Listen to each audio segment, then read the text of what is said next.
इसके जो next part आएगा उसमें कोई प्रॉब्लम नहीं होगी। इसमें थोड़ा सा प्रॉब्लम है वॉइस का। बाकी नॉर्मल एपिसोड आएगा अगला एपिसोड, या फिर इसी का आगे देख लेना। इसको देखने के बाद आपको नया एपिसोड मिल जाएगा, उसमें नॉर्मल वॉइस रहेगी। इसमें थोड़ी वॉइस ख़राब है। आरव लिटिल गोल्डन के पास खड़ा हुआ था उसकी रक्षा करते हुए। जब शेरा दूसरे स्तर से तीसरे स्तर में प्रवेश कर रहा था तब कुछ खास नहीं हुआ था। उसका प्रमोशन बहुत जल्दी हो गया था, लेकिन इस बार मामला अलग था। तीसरे स्तर के दैत्य को चौथे स्तर पर जाने के लिए उसको अपना डेमन कोर बनाना पड़ता है, जो इंसानों के गोल्डन कोर के बराबर होता है। और यही वजह है कि ये प्रक्रिया बहुत कठिन होती है। गोल्डन लॉयन दर्द से दहाड़ रहा था। उसकी पीड़ा शब्दों से बाहर थी। आरव एक तरफ खड़े होकर सब कुछ देख रहा था। उसे पता था जब दैत्य अपना स्तर बढ़ाता है तो कुछ समय के लिए उसकी ताकत कम हो जाती है। यह एक परीक्षा होती है जिसे उसे पार करना ही पड़ता है। गोल्डन लॉयन के सुनहरे बाल धीरे धीरे बदलने लगे। वो और ज़्यादा चमकदार होते जा रहे थे, और फिर एक दिन बाद वे सारे सुनहरे बाल झड़ गए। आरव हैरान रह गया। ये तो पूरी तरह से गंजा शेर बन गया। अब लिटिल लॉयन के शरीर पर एक भी बाल नहीं बचे थे। फिर 2 3 4 दिन बीत गए और शरीर पर नए बाल उगने लगे। वे भी सुनहरे थे, लेकिन इस बार कुछ अलग ही एहसास हो रहा था। पहले से ज़्यादा मजबूत और कठोर लग रहे थे। शेरा के शरीर छोड़ने लगा। पहले वो 20 मीटर एक ज़्यादा लंबा तगड़ा शेर था, लेकिन अब वह छोटा होता जा रहा था। फिर भी आरव साफ महसूस कर सकता था उसकी आभा लगातार बढ़ रही है। धीरे धीरे उसकी सांसें स्थिर होने लगी। 2 दिन बाद गोल्डन लॉयन ने आसमान की ओर एक दहाड़ लगाई और वह चौथे स्तर का दैत्य बन चुका था। अब उसकी लंबाई तकरीबन 5 मीटर थी, ठीक वैसे ही जैसे आरव ने उसे पहली बार देखा था। लेकिन अब उसके सुनहरे बाल लोहे जैसे मजबूत थे। आरव के चेहरे पर खुशी साफ झलक रही थी। उसने कभी नहीं सोचा था उसके पास एक 4th टियर डेमोनिक बीस्ट होगा। यह ताकत प्रोफाइन को रेल्म के बराबर थी। गोल्डन लॉयन अब और भी ज़्यादा भव्य लग रहा था।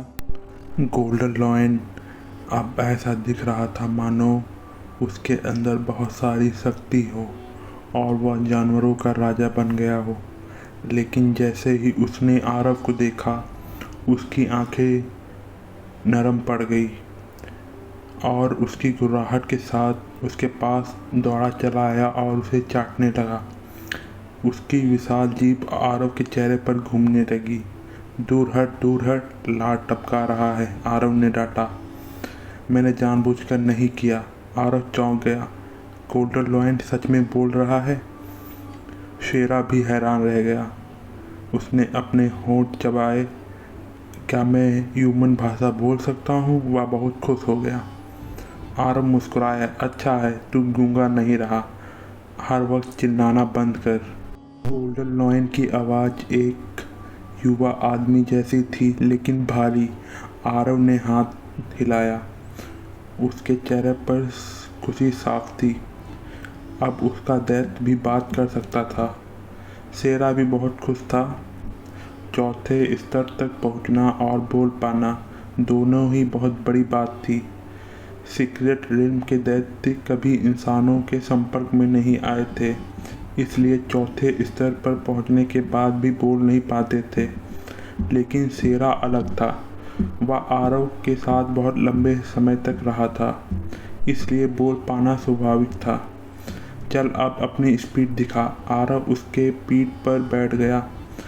लिटिल गोल्डन लॉयन चिल्लाया और तेजी से दौड़ने लगा। उसकी गति आरव से भी बहुत ज़्यादा थी।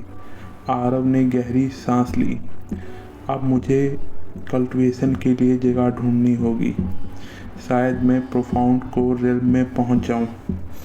तभी उसके कम्युनिकेशन जेट स्लिप में एक संदेश आया। रीम, आरव चौंक गया। हम फंस गए हैं, हमें बचाओ। संदेश टूटा फूटा था।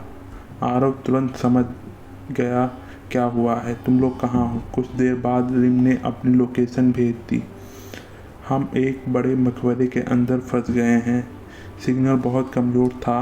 आरव समझ गया कि रीम बहुत बड़े खतरे में है। उसने बिना देर किए मकबरे की ओर चलने लगा। आरव और गोल्डन लॉयन एक दिन बाद मकबरे के पास पहुंच गए। वह एक मिट्टी से बना हुआ अंडरग्राउंड पैलेस था। अंदर बहुत घना कोहरा था। आरव भी कुछ देख नहीं पा रहा था। उसने एक अग्निगोला बनाया जिससे आसपास रोशनी फैल गई। लिटिल गोल्डन लॉयन डरते हुए पीछे चल रहा था। दीवारों पर अजीब प्राचीन चित्र बने थे, ऐसे चित्र जो किसी भाषा के लगते हों, जो आरव ने कभी भी नहीं देखे थे। इस अंधेरे के बीच आरव धीरे धीरे आगे बढ़ता रहा। दीवारों पर बने चित्रों में कई ऐसे दैत्य दिखाई दे रहे थे, लेकिन उसमें से ज़्यादातर आरव ने कभी अपनी ज़िंदगी में नहीं देखे थे। उसे शक हुआ ये प्राचीन मिथक जीव हैं, जैसे ड्रैगन या फोनिक्स। एक चित्र में एक विशाल टाइगर बना हुआ था, इतना जीवंत मानो अभी उड़ने लगेगा। दूसरे चित्र में एक आसमान में ब्लेजिंग सन था, लेकिन उसके पास एक दैत्य था जो उसे सूरज से भी कई गुना बड़ा था और पूरे आकाश को ढक रहा था। यह दृश्य इतना भयावह था कि आरव सन्न रह गया। उसे लगा यह प्राचीन युग का दृश्य देख रहा हो। उसे पूरा यकीन हो गया यह अंडरग्राउंड पैलेस साधारण नहीं है। आरव इन चित्रों को देखना चाहता था, लेकिन उसके पास समय नहीं था। रीम खतरे में थी, इसलिए आरव आगे बढ़ता रहा, जबकि लिटिल गोल्डन लॉयन डर के मारे कांप रहा था। अंदर हर तरफ अंधेरा छाया हुआ था। आरव के हाथ में सिर्फ और सिर्फ एक आग का गोला था जिससे रोशनी फैल रही थी। आरव को गुफा के अंदर पूरे 2 घंटे हो चुके थे। तभी एक स्टोन गेट सामने आया। इतना बड़ा, आरव दंग रह गया। स्ट्रीम इम्पोर्टर सेक्ट का दौर भी इतना विशाल नहीं था, लेकिन यह उससे भी ज़्यादा भयानक था। दोनों गेट की तरफ 2 विशाल बीस्ट स्टैचू खड़े थे, जो सैकड़ों फीट ऊंचे और बेहद जीवित लग रहे थे। आरव इन दैत्यों को पहचान नहीं पाया, लेकिन उसकी आकृति देखकर ऐसा लग रहा था वो अत्यंत भयानक होंगे। लिटिल गोल्ड डर के मारे कांप रहा था। आरव ने गहरी सांस ली और सोचा, रीम ने इस जगह को कब्र बताया था। आरव ने अनुमान लगाया उसके साथी और रीम गेट के उस तरफ फंसे हुए हैं, लेकिन समस्या यह थी वो खुद नहीं जानता था कि अंदर कैसे जाया जाए। उसने गेट स्टोन को धक्का देने की कोशिश की और अपनी पूरी ताकत लगा दी, लेकिन गेट बिल्कुल भी हिला नहीं। उसने महसूस किया ये ताकत का नहीं बल्कि और कोई रहस्य इसके अंदर छुपा हुआ है। तभी आरव को एक विचार आया। उसने डिवाइन सेंस का प्रयोग किया और शक किया कि गेट किसी और से जुड़ा हो सकता है। और तभी आरव के सिर के ऊपर लोली प्रकट हुई। पूरे अंडरग्राउंड पैलेस में 7 रंगों की रोशनी फैल गई। शेरा ये देखकर हैरान रह गया। लोली आरव को समझने में मदद कर रही थी। लोली धीरे धीरे फॉर्मेशन को तोड़ने की कोशिश कर रही थी और उसकी रोशनी और भी तेज होती जा रही थी। कुछ ही देर में गेट पर मौजूद 7 चिन्ह चमकने लगे। 7 से रोशनी निकल रही थी और कुछ देर बाद गेट अचानक से खुल गया और वहां एक व्यक्ति के जाने का स्थान बन गया। आरव ने शेरा को देखा और उसे धक्का दिया, फिर वो भी अंदर चला गया। आरव बड़े से स्टोन गेट को पार करके अंदर गया और उसके सामने जो दृश्य पड़ा उससे वो चौंक गया। उसके सामने एक भव्य पैलेस था लेकिन बाहर के रास्तों से अलग। यहाँ चारों तरफ हरियाली फैली हुई थी। एरिया पूरी तरह रोशन था। आरव चारों तरफ देखा। बहुत ऊंची जगह थी, कम से कम 1000 फीट फैली हुई। अंदर आने के बाद रीम या बाकी लोग उसे नहीं दिखे। उसने धीरे से कहा, शायद वे आगे गए होंगे। तभी आरव के पीछे स्टोन का गेट गायब हो गया। आरव को थोड़ा सा दुख महसूस हुआ, लेकिन उसने खुद को संभाला क्योंकि उसके पास लॉली था। वो उसकी मदद से यहाँ से बाहर निकलने का रास्ता ढूंढ सकता था। उसका अभी काम रीम और वामिका को ढूंढना था और उन्हें सुरक्षित बाहर ले जाना। वह इसे मास्टर यशवंत का एहसान चुकाना मान रहा था। अंदर आने के बाद आरव को महसूस हुआ यहाँ कोई स्पिरिचुअल एनर्जी नहीं है। यह जगह हॉली पिल टावर जैसी नहीं थी। वह धीरे धीरे आगे बढ़ता रहा और चारों तरफ देखता रहा। दीवार पूरी तरह पीली थी, उन पर कोई चित्र नहीं थे। वे खुद को हल्की रोशनी दे रही थी। आरव को ये बात अजीब लगी। इतनी पुरानी जगह फिर भी रोशनी दे रही हैं। ऐसा कोई खजाना लुमिनस पर्ल भी नहीं दे सकता इतनी टाइम तक। गोल्डन लॉयन उसके पीछे चल रहा था। वो डर के मारे कांप रहा था, लेकिन आरव के पास उसे संभालने का टाइम नहीं था। वह बहुत सावधानी से आगे बढ़ रहा था क्योंकि रीम ने कहा था ये एक एंशियंट टूम है, यहाँ खतरा भी हो सकता है। काफ़ी चलने के बाद आरव को 3 रास्ते मिले। फिर उसने जेड स्लिप पर रीम को संपर्क करने की कोशिश की, लेकिन जवाब नहीं मिला। उसके बीच रास्ता वाला चुन लिया। शेरा भी उसके पीछे चलता रहा। रास्ता ना बड़ा था ना छोटा। उसने दीवार पर से वो पीली रोशनी आ रही थी। आरव धीरे धीरे आगे बढ़ता रहा।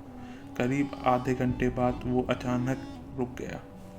उसके सामने 2 लाशें थी और उनसे ताज़ा खून टपक रहा था।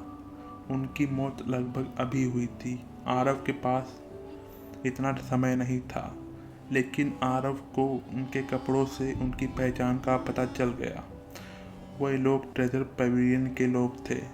उनकी आंखों में डर और डेंटियन में छेद था, जिससे साफ था उनका गोल्डन कोड डिस्ट्रॉय कर दिया गया है। आरव ने गहरी सांस ली और गोल्डन लॉयन के साथ आगे बढ़ गया, लेकिन उसकी चाल अब तेज हो गई थी। उसे समझ आ गया था ये जगह बहुत खतरनाक है। तकरीबन 1 घंटा बीत गया। आरव लगातार चलता था। उसे अगली रोशनी दिखाई दी। वह सफ़ेद थी, पीली से अलग। वो तेजी से उसकी तरफ बढ़ा, लेकिन जैसे ही वो बाहर निकला, दृश्य बदल गया।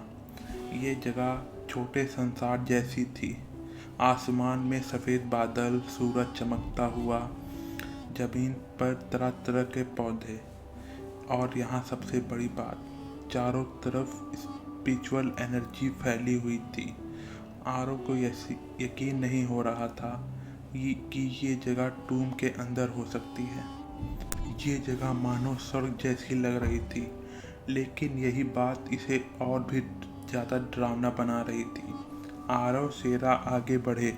आरव ने महसूस किया सूरज की गर्मी और पौधे असली हैं।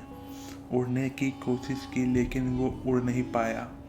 उसे तभी पता चला उसकी सारी स्पिरिचुअल पावर ख़त्म हो गई है।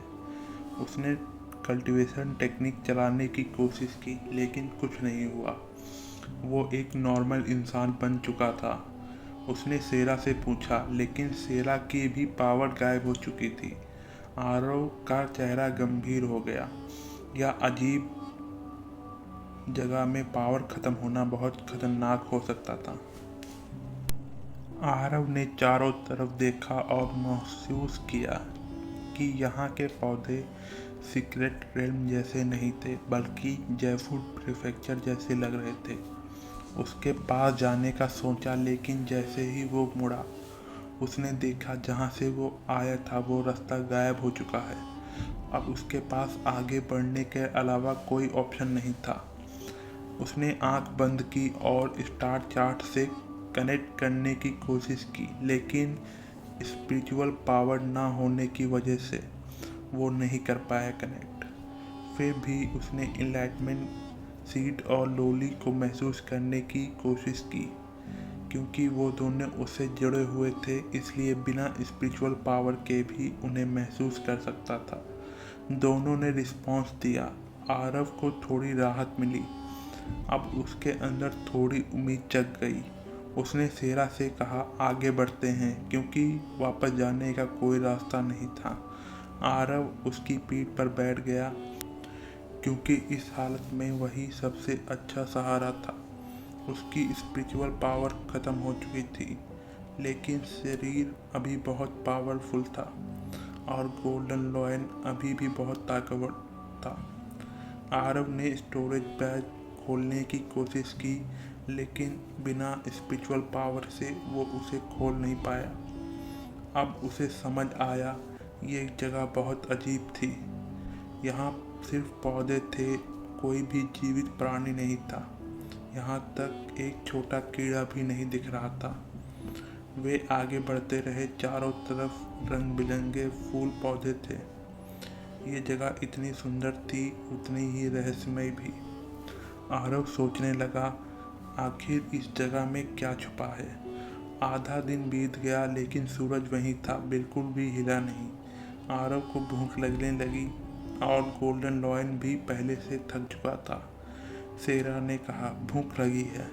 आरव भी खुद भी भूखा था, लेकिन बैग खुल नहीं रहा था, इसलिए खाना निकालना पॉसिबल नहीं था। उसने महसूस किया, यहाँ भूख बहुत तेज़ी से बढ़ती है। आरव ने चारों तरफ देखा और सोचा, पेड़ के छाल से काम चलाया जा सकता है, लेकिन लिटिल गोल्ड ने तुरंत मना कर दिया। दोनों आगे बढ़ते रहे, लेकिन हालत खराब होती जा रही थी। आखिरकार आरव रुक गया और सोचने लगा, अब क्या करें। तभी उसके डेंटियन में मौजूद एनलाइटमेंट सीड से हरी रोशनी निकलने लगी और उसने सोचने की ताकत बढ़ गई।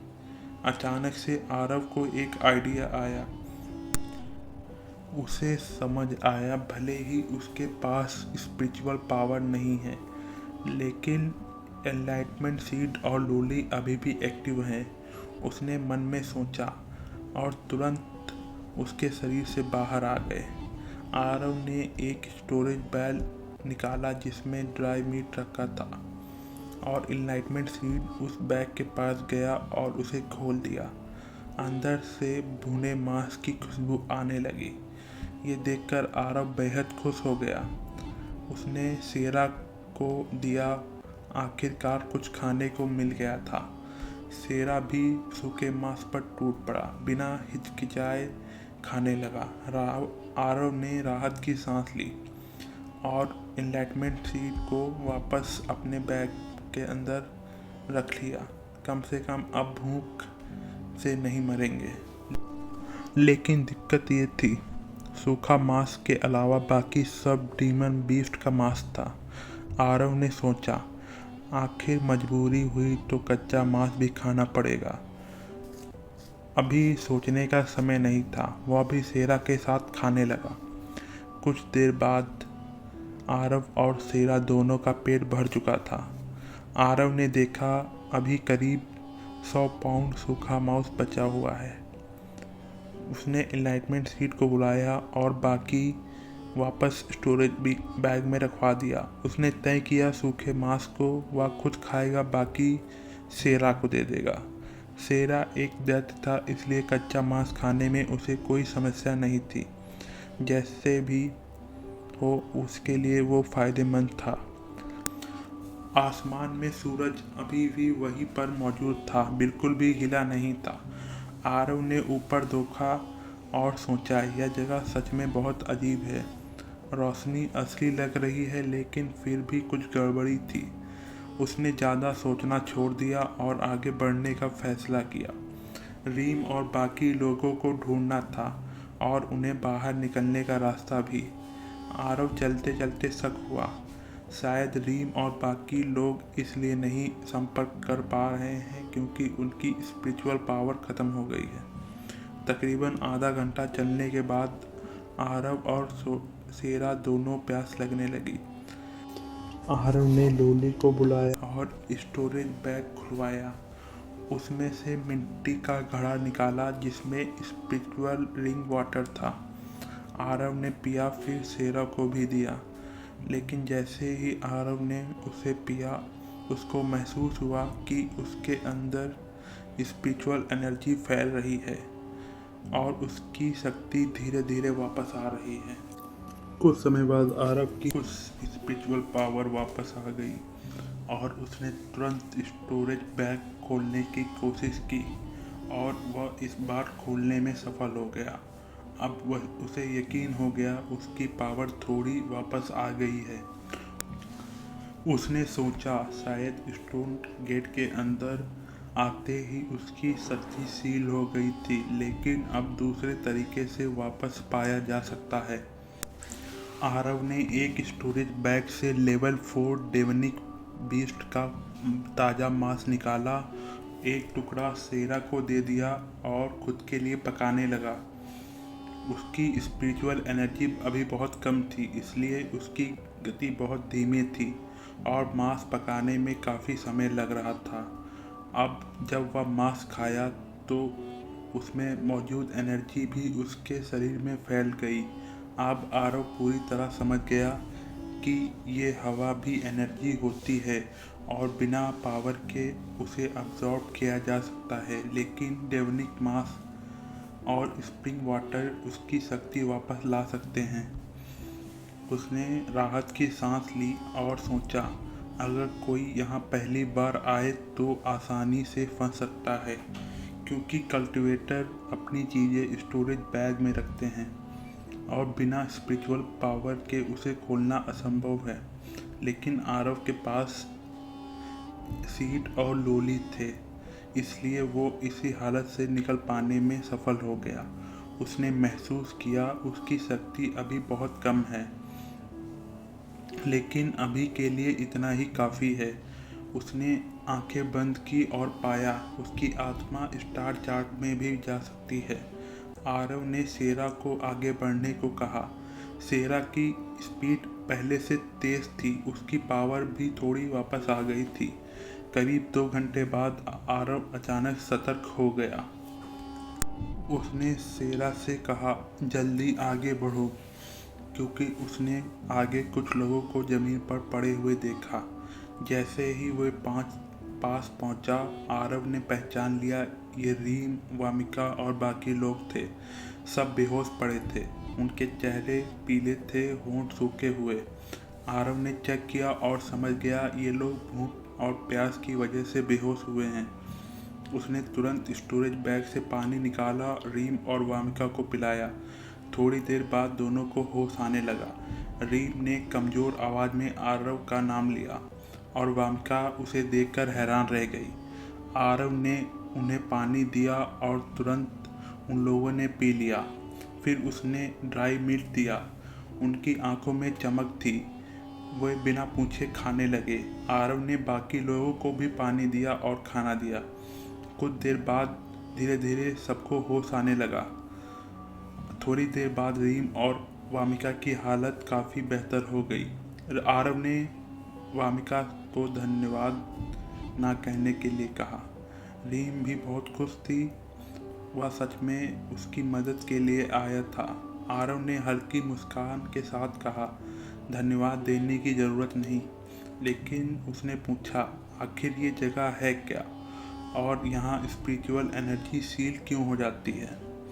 तभी वामिका को कुछ याद आया। उसने पूछा, आरव तुम्हारा स्टोरेज बैग कैसे खुल गया? आरव ने बताया उसके पास स्पिरिचुअल वाटर था, इस वजह से उसकी पावर थोड़ी वापस आ गई थी। उसने कहा वे लोग भी ऐसा कर सकते थे। आरव ने पूछा, आखिर यहाँ हुआ क्या था? रीम ने वामिका की तरफ देखा और फिर सबको बताया। ये अंडरग्राउंड पैलेस वही अंडरग्राउंड पैलेस है जहाँ पर वो इमॉर्टल की लाश मिली थी। और रीम ने आगे बताना जारी रखा, वह सब अंडरग्राउंड पैलेस के बाहर मिला था और इससे सीक्रेट रेल्म को स्टेबल रखने के लिए अरे कोर की तरह इस्तेमाल किया जा रहा था। ये सुनकर आरव हैरान रह गया। एक लाश को अरे कोर की तरह इस्तेमाल करना सच में चौंकाने वाली बात थी। रीम ने कहा, जो पहली बार यहाँ आए थे वे अंडरग्राउंड पैलेस के बाहर एक कठिन फॉर्मेशन की वजह से अंदर नहीं जा सके थे। तब उन्हें ये लाश बाहर मिल गई थी, लेकिन जैसे ही उन्होंने इस लाश को उठाया ये पैलेस अनस्टेबल हो गया और हाई लेवल कल्टीवेटर्स को अंदर जाने से रोक दिया गया। जब तक उन्हें समझ आया तब तक बहुत देर हो चुकी थी। उन्होंने उस लाश को स्टडी किया लेकिन कोई रहस्य नहीं खोज पाए, इसलिए ऑक्शन में बेच दिया गया और इस जगह को छुपाने के बजाय बाकी शक्तियों को यहाँ आने दिया। इस बार वे अरे मास्टर को भी साथ लाए थे ताकि अंडरग्राउंड पैलेस के अंदर जाया जा सके। इसके जो नेक्स्ट पार्ट आएगा उसमें कोई प्रॉब्लम नहीं होगी, इसमें थोड़ा सा प्रॉब्लम है वॉइस का। बाकी नॉर्मल एपिसोड आएगा अगला एपिसोड, या फिर इसी का आगे देख लेना। इसको देखने के बाद आपको नया एपिसोड मिल जाएगा, उसमें नॉर्मल वॉइस रहेगी, इसमें थोड़ी वॉइस ख़राब है।